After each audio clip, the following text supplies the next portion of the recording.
പാച്ചു, എനിക്ക് beauty parlour വരെ ഒന്ന് പോണമായിരുന്നു. ആ സരസ്വതി ഒന്ന് വിളിച്ചേ, പാർലർ ഉണ്ടോന്നൊന്ന് ചോദിക്കുവോ? ഈ സരസ്വതിക്ക് കൊടുക്കാനേ തുട്ടോ എല്ലാം കയ്യിലുണ്ടോ? തുട്ട് നിന്റെ അല്ലേ പാച്ചു? പിന്നെ തുട്ടന്റെ ഇരിക്കില്ലേ, പഴയ പോലെ സിനിമ സീരിയലോ ഒന്നും ഇല്ല.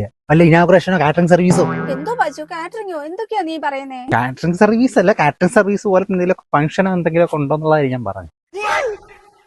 അല്ലേലേ പറഞ്ഞിട്ട് കാര്യമില്ല. കാച്ചുള്ള സമയത്ത് വല്ല കപ്പലിന്റെ ബിസിനസ് തുടങ്ങിയത് ഇന്നും കാശായിരുന്നു.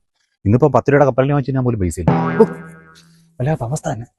ഇതിനെ പിന്നെ വല്ല കവിത തിയേറ്ററിന് മുമ്പിൽ ഡാൻസ് കളിക്കാൻ കൊണ്ട് നിർത്തേണ്ട അവസ്ഥ വരുമെന്നോ തോന്നുന്നു. ഈശ്വര. ഹലോ ഹലോ, മറ്റേ റാണിയുടെ ഒരു ഇനാഗുറേഷൻ ഡേറ്റ് കാണാറുണ്ടല്ലോ. എന്നത്തേക്കാണ്? നമുക്ക് 26-ാം തീയതി. ഞാൻ നോക്കട്ടെ, ഒരു സെക്കൻഡ്. ഫുൾ ടൈറ്റ് ആണ് കേട്ടോ. 26 പറഞ്ഞേ. അന്ന് മാത്രം അവൈലബിൾ കേട്ടോ. നിങ്ങളുടെ ഭാഗ്യം. ഫീസ് പേയ്മെന്റ് ഒരു 50,000. അത്രയൊന്നും തരാൻ പറ്റത്തില്ല. വേണമെങ്കിൽ 2,000 രൂപയും പരിപ്പുടയും ചായ തരാം.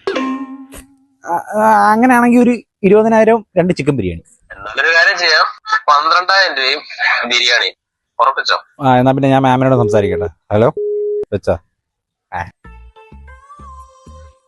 അടുത്ത മാസം ഒരു ഉഗ്ര ഇനാഗുറേഷൻ വന്നിട്ടുണ്ട്. റേറ്റ് എങ്ങനെയാ, കേറ്റി വെച്ചോ? പിന്നെ അവര് 9,000 2 ചിക്കൻ ബിരിയാണി പറഞ്ഞിട്ടുണ്ട്. 9,000ഓ? പിന്നെ സീരിയലിൽ പോയാൽ എനിക്ക് ഡെയിലി 900 രൂപ കിട്ടും. അപ്പഴാ അവന്റെ ഒരു 9,000. മാം അങ്ങനെയാണെങ്കിലേ ഞാൻ ഒരു 5,000 രൂപ ഉറപ്പിക്കട്ടെ. എങ്ങനെയുണ്ട്? 5,000 ഓക്കെ. ആ 2 ചിക്കൻ ബിരിയാണി അതിൽ ഒന്നങ്ങ് മാറ്റിയേരെ. ഒരെണ്ണം മതി, അത് എനിക്ക് മാത്രം.